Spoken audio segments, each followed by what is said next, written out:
निबंध लेखन। यदि मैं प्रधानमंत्री होता। बहुत ही सुंदर और आसान निबंध हिंदी में। प्रस्तावना।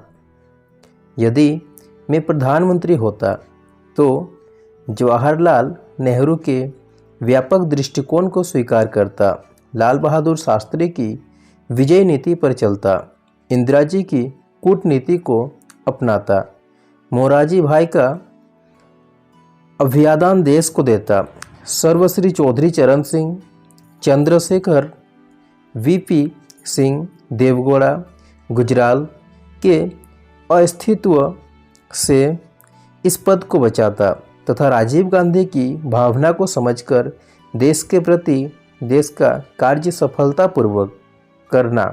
यदि मैं प्रधानमंत्री होता तो ये सभी बातें को ध्यान में रखकर मैं अपने पूर्व प्रधानमंत्रियों से प्रेरणा लेता। प्रधानमंत्री बनना मेरा सौभाग्य। जनतंत्र देश में प्रधानमंत्री का विशेष महत्व होता है।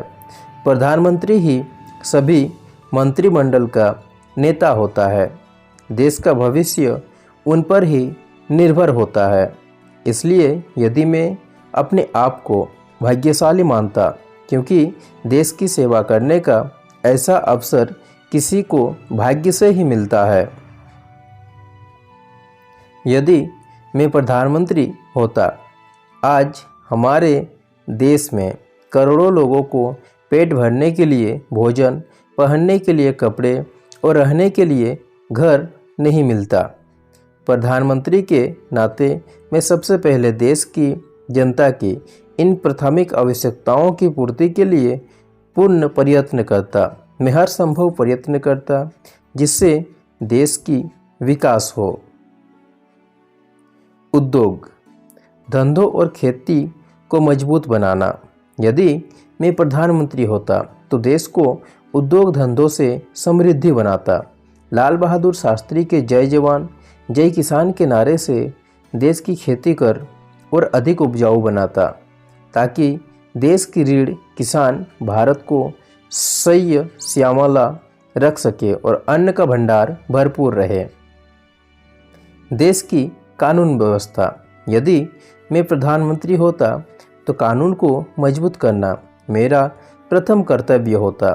पूर्व वित्त मंत्री श्री मनमोहन सिंह के फॉर्मूले को अपनाकर बहु औद्योगिक कंपनियों का देश में जाल बिछाता, ताकि देश औद्योगिक दृष्टि से समृद्धि हो और बेरोजगारी पर काबू पाया जा सके। शिक्षा, स्वास्थ्य का उचित प्रबंध।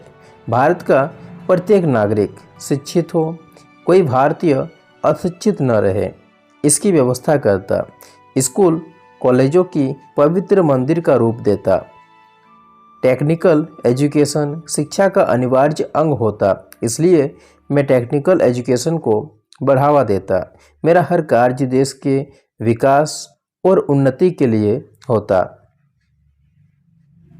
गरीबी की समस्या।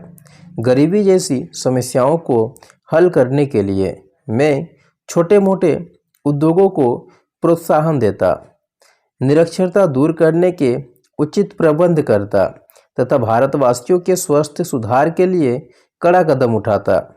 गांवों की प्रगति के लिए पंचायतों को विशेष अधिकार देता तथा समाज सुधारकों को भी प्रोत्साहित करता। ये था फ्रेंड्स आज का हम लोग का एक छोटा सा निबंध। वीडियो आपको कैसा लगा कमेंट कीजिएगा। आगे इस तरह का वीडियोस देखने के लिए चैनल को जरूर सब्सक्राइब करें।